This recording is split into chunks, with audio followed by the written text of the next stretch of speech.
Hola, ¿qué tal? Bienvenidas y bienvenidos al aire, una nueva emisión de Impacto Económico, información monetaria y financiera en la pantalla de Telesur. Les saluda Luis de Jesús. Ahora revisamos las noticias más importantes por los próximos 30 minutos.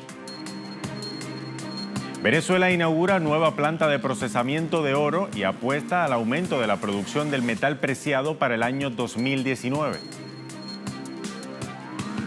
En Economía en Contexto hablamos de los efectos de las sanciones estadounidenses a Irán y sus efectos también en terceros. Y China inaugura la 12ª Cumbre Empresarial China, América Latina y el Caribe en la ciudad de Zhuhai. Ampliamos la información en Economía 360.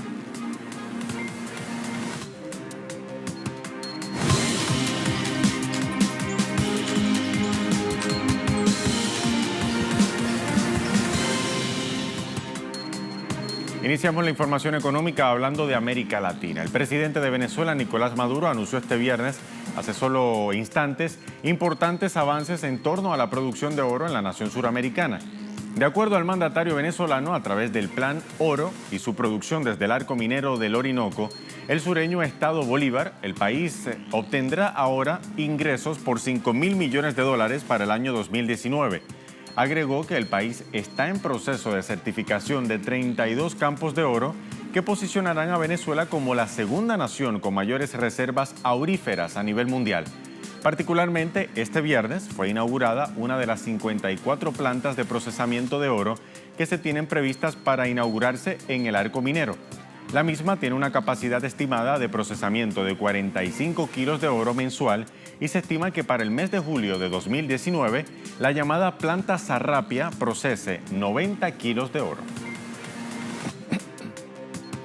El próximo año estamos en este momento certificando 32 campos de oro. Atención Venezuela, atención inversionistas del mundo. Venezuela en este momento está certificando 32 campos de oro, que todo apunta a que van a establecer a Venezuela como la segunda reserva más grande de oro del mundo entero. Y bien, asimismo el presidente venezolano firmó un plan especial de ahorro en Petros a través del sistema del Carnet de la Patria, donde están registradas 18 millones de personas. Con esta medida, la clase obrera del país podrá ahora incorporarse al plan de ahorro en Petros. En este sentido, ordenó la emisión de 4 millones de petros y el gobierno nacional también dispone para la ciudadanía el plan de ahorro en oro a través de la emisión de certificados del Banco Central de Venezuela.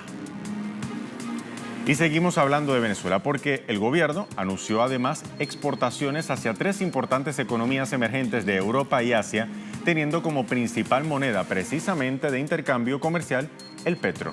El portal del Ministerio de Comunicación de Venezuela destaca lo siguiente: empresas nacionales exportarán en petros a China, Turquía y Rusia.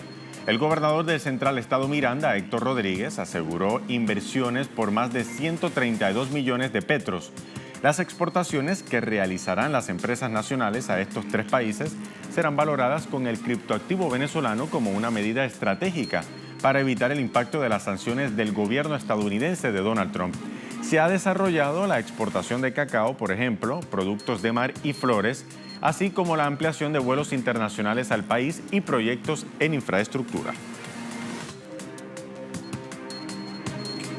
Cambiamos de tema. El presidente electo de México, Andrés Manuel López Obrador, ya tiene listo el plan económico para la nación previsto para el año siguiente, 2019. Así lo anunció tras reunirse con su futuro secretario de Economía, Carlos Ursúa. El mandatario mexicano, que inicia su gestión en diciembre próximo, destinará más de 3 billones de pesos para las pensiones, participaciones federales y también para el pago de la deuda pública. Igualmente hizo un reajuste para cumplir todos los compromisos realizados durante su campaña electoral. Aseguró que el país mantendrá equilibrios macroeconómicos y prometió que no habrá sobregastos, déficit de incrementos de deudas, aumentos de impuestos ni tampoco habrá gasolinazos. Informó que un rubro que quedará fijo será la nómina del gobierno, calculada en 1.252.000 millones de pesos.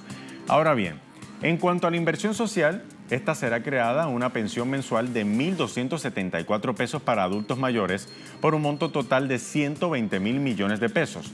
1 millón de personas discapacitadas pobres recibirán también una pensión mensual de 1.274 pesos, lo que totalizaría una inversión de 12.000 millones de pesos. Mientras tanto, para el programa de becas a estudiantes de nivel básico, se destinarán 35.000 millones de pesos y mediante el programa Jóvenes Construyendo el Futuro, 2 millones de jóvenes recibirán 3.600 de pesos anuales. Y bien, el aparato industrial brasileño no logra buenos resultados en productividad y se apunta otro revés consecutivo en 2018. Le contamos en detalles.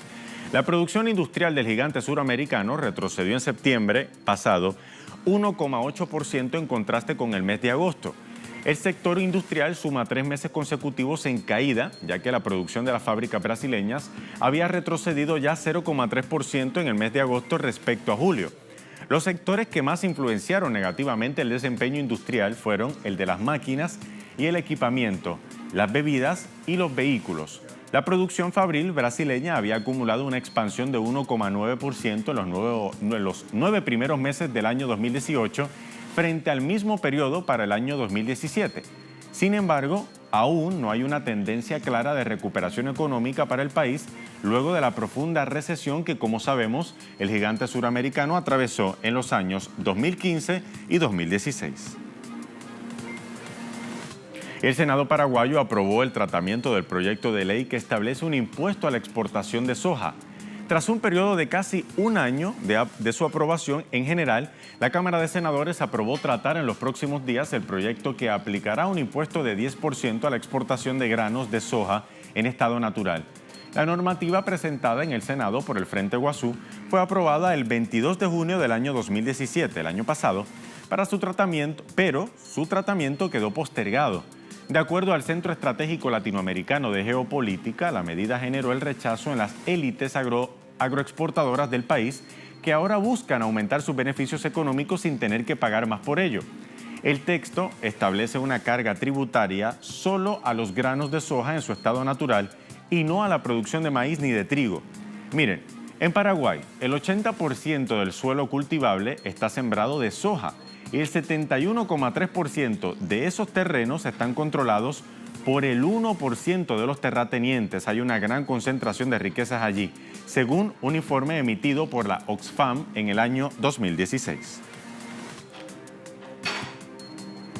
Y más abajo, en el cono sur, el gobierno de Cambiemos en Argentina se plantea reducir al máximo el déficit fiscal y para esto el presidente Mauricio Macri deberá incumplir nuevamente una de sus promesas de campaña: imponer impuestos a los trabajadores, o decir, más impuestos. Particularmente las nuevas cargas tributarias están dirigidas a directivos que fueron despedidos. El economista Cristian Carrillo, desde el medio argentino Página 12, realizó un análisis sobre la nueva medida gubernamental.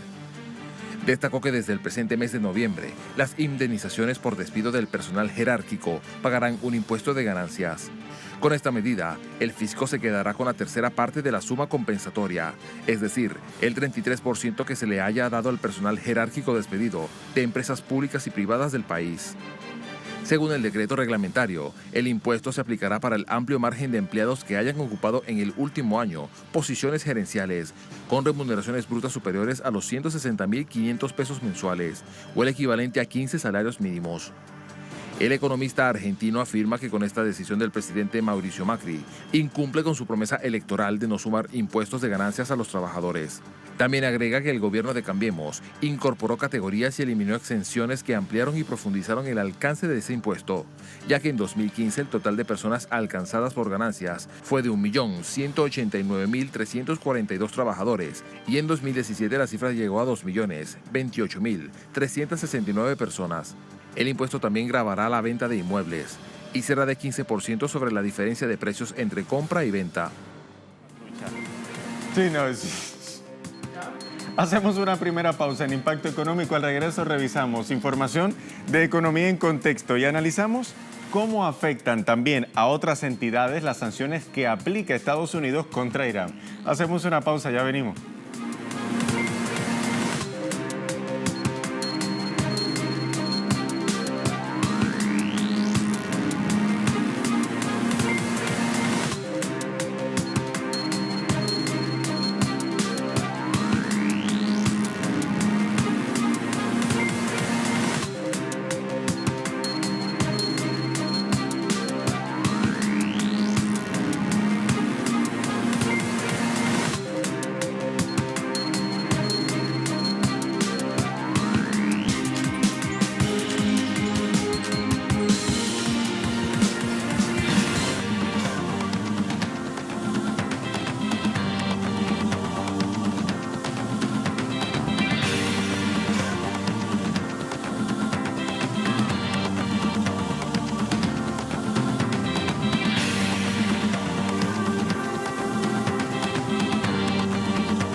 Estamos de vuelta en Impacto Económico, ahora economía en contexto. El brazo de las sanciones de Estados Unidos no solo se extiende hasta los países donde imponen las medidas unilaterales.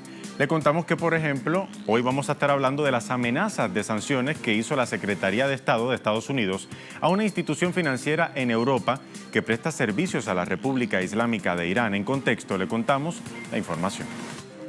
De acuerdo al medio internacional Russia Today, el secretario del Tesoro de los Estados Unidos, Steven Mnuchin, advirtió a la organización SWIFT, con sede en Bruselas, que se le podría imponer sanciones si no corta los servicios financieros a las entidades e individuos que hacen negocios con Irán y las instituciones financieras iraníes que están en la lista negra de Washington.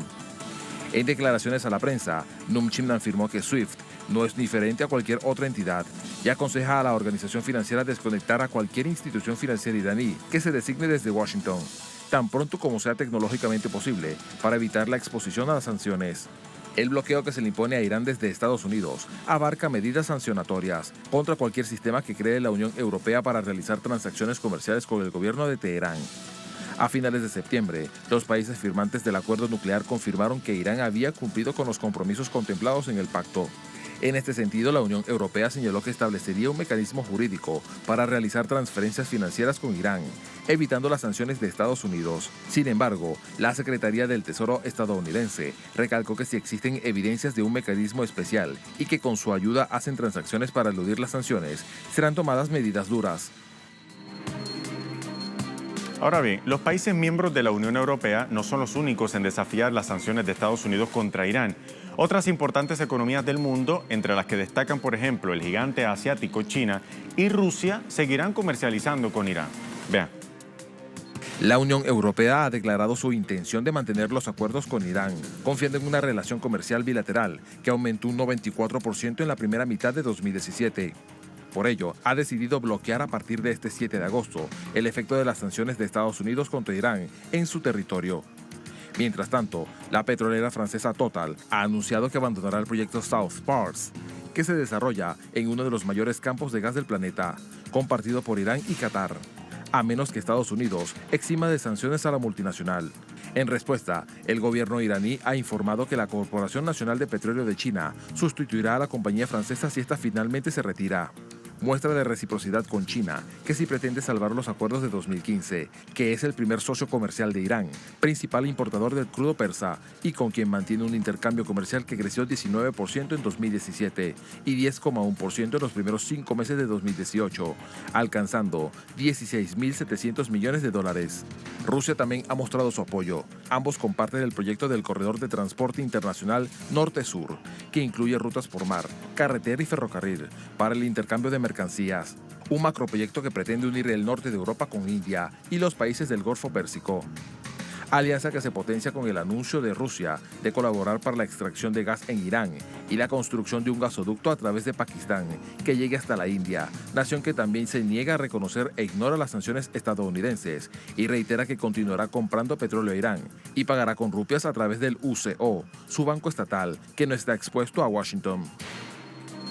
Y bueno, es que las medidas coercitivas de Washington contra Irán buscan precisamente frenar el buen desempeño económico que viene registrando el país persa. En los últimos años, las exportaciones iraníes mostraron números positivos. Mira, los mayores ingresos responden a la venta petrolera, ya que Irán es el tercer productor de petróleo en el mundo. Asimismo, Irán impulsa las exportaciones no petroleras. Los detalles, aquí los tienen. El mercado iraní es muy atractivo por varios motivos. Es una nación fronteriza con 7 países. Es puerta de paso entre Oriente y Occidente. Tiene una población de poco más de 80 millones de habitantes y una gran importancia geoestratégica. En 2014, la balanza comercial de Irán alcanzaba los 92.226 millones de dólares de exportaciones, principalmente hidrocarburos, y 66.034 millones de dólares de importaciones. Desde entonces, China, los Emiratos Árabes Unidos, Corea del Sur, Turquía e India se convirtieron en los principales proveedores de Irán. En el sector energético, el principal de la economía nacional, Irán tiene destacados proyectos para desarrollar yacimientos petrolíferos y de gas, además de plantas petroquímicas. La nación persa es el tercer exportador de petróleo del mundo, un miembro influyente de la Organización de Países Exportadores de Petróleo, y posee la mayor reserva de gas natural del mundo. En el sector minero, Irán ha confirmado más de $10.000 millones en inversiones procedentes de firmas chinas y europeas principalmente. El sector automotor también está en alza en Irán, por la creciente demanda de vehículos. Se ha convertido en uno de los sectores económicos con más peso de la economía persa. Las autoridades iraníes, para reducir la dependencia de los ingresos de las ventas de petróleo y gas, se han dedicado a aumentar las exportaciones no petroleras, una medida que ha tenido como resultado un aumento de la producción nacional, empleo y productividad. Los productos no petroleros más exportados en los últimos años han sido el propano líquido, metanol y el betún de petróleo. La reducción significativa de la pobreza en el país es otro de los logros de la Revolución Islámica. En 1977, según el Banco Mundial, el 46% de los iraníes vivían por debajo del umbral de la pobreza. Esta cifra disminuyó al 8% en 2015, según un informe del Foro Económico Mundial. Estos balances positivos, junto con la reducción de las deudas externas y la atracción de inversiones extranjeras, demuestran el dinamismo y el relativo crecimiento de la economía de Irán. En la calificación económica de los países del mundo del último informe del Banco Mundial, Irán, con más de $1.400.000 millones de Producto Interno Bruto, se ubicó en el lugar número 18 entre los 193 países, según el PIB total basado en la paridad del poder adquisitivo. El mismo informe prevé que el PIB iraní este 2018 experimentará un aumento de más de $96.000 millones.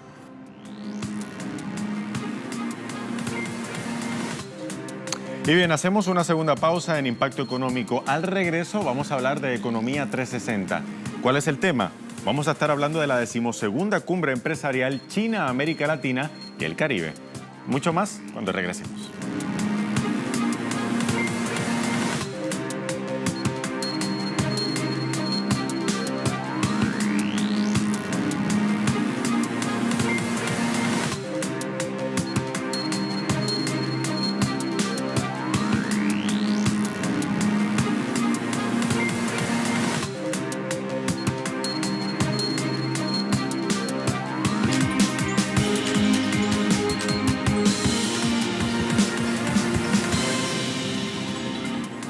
Hablamos ahora de Economía 360. El pasado jueves se inauguró la 12ª Cumbre Empresarial China-América Latina y el Caribe en Zhuhai, la provincia meridional china de Guangdong.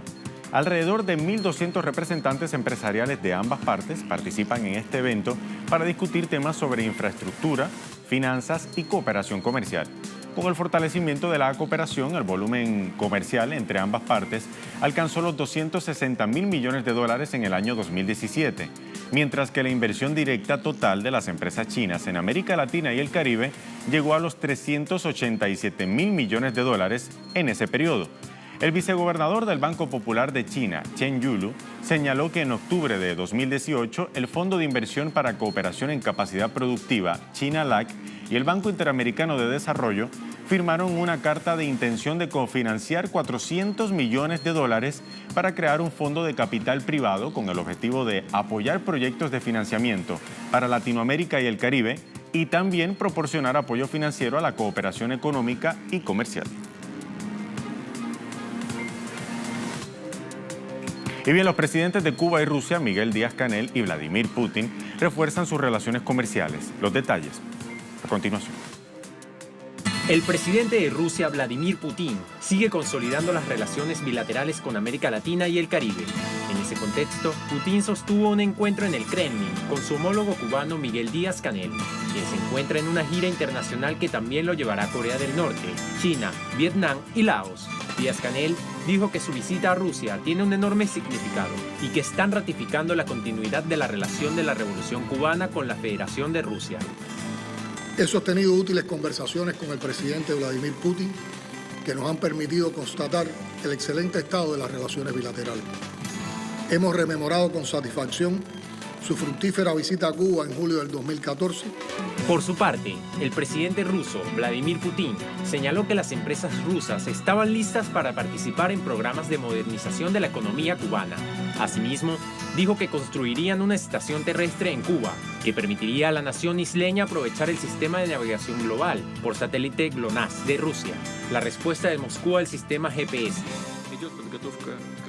Se están llevando a cabo preparativos en Cuba para instalar el sistema ruso GLONASS. Como resultado, nuestros socios cubanos obtendrán muchas posibilidades técnicas, tales como sistemas de posicionamiento global, servicios satelitales y de telecomunicación. Subrayo que Rusia está listo para participar activamente en el negocio, en los programas de modernización a gran escala de la economía nacional de Cuba. Putin también destacó que la mayor petrolera rusa, Rosneft, ya ha comenzado las labores de prospección en la plataforma continental de la isla, cuyas reservas son estimadas por la parte cubana en unos 20.000 millones de barriles. El presidente de China, Xi Jinping, se reunió con su homólogo dominicano, Danilo Medina, para consolidar las relaciones bilaterales entre ambas partes. Xi señaló que China está comprometido a desarrollar lazos amistosos con República Dominicana y dijo que las dos partes deben fortalecer aún más la comunicación política y coordinar la cooperación en varios campos dentro del marco de la iniciativa de la Franja y la Ruta. Medina también se reunió con el primer ministro chino Li Keqiang, quien señaló que los dos países deberían ampliar la cooperación pragmática en infraestructura y comercio y profundizar aún más los intercambios entre personas. Por su parte, el presidente dominicano dijo que la gente de su país se regocija al ver la nueva fase de relaciones chino-dominicanas y espera ver resultados fructíferos de la cooperación bilateral en varios sectores. Y bien, en Europa, el gobierno de Italia aprobará un decreto para reformar las pensiones e introducir los ingresos de los ciudadanos alrededor de Navidad, una vez que se apruebe el presupuesto. Así lo manifestó el viceprimer ministro Luigi Di Maio. Le contamos. Todo el mundo sabe que justo después de que se apruebe el presupuesto, alrededor de Navidad, habrá una reunión de gabinete para aprobar un decreto en el que pondremos todas las regulaciones para reformar los centros de empleo, para reformar las pensiones y en las que pondremos todas las normas relacionadas con empleos de servicio público, porque aquellos que tienen acceso a los ingresos de los ciudadanos deben trabajar en puestos de servicio público y explicaremos cómo solicitar las pensiones de los ciudadanos. Todo esto no puede incluirse en el presupuesto, debe incluirse en una norma aparte, pero no lo haremos con un proyecto de ley, porque tomaría demasiado tiempo e Italia no puede esperar. Lo haremos con un decreto ley, porque hay una crisis de pobreza, hay una crisis de desempleo, y por lo tanto debemos usar esos tres elementos que pondremos en un decreto. Bien, llegó el momento de revisar los indicadores del precio del crudo al cierre de la jornada de este viernes, ya cuando llegamos al final de la semana. Lo hacemos como de costumbre, verificando el precio del barril del petróleo intermedio de Texas, WTI, que marcó hoy $63.32 y perdió 0,39%. Ahora revisamos el barril de petróleo de Brent, de referencia en Europa, que se ubicó en $73,02. Subió aproximadamente 0,36% frente a la jornada anterior. Y culminamos, como de costumbre, con el barril del crudo venezolano, que se ubica en 476,62 yuanes. Y con esta información llegamos al final de esta emisión de Impacto Económico. Síganos en redes sociales, en Twitter, @TelesurTV, @TelesurImpacto. Hasta la próxima, buen fin de semana.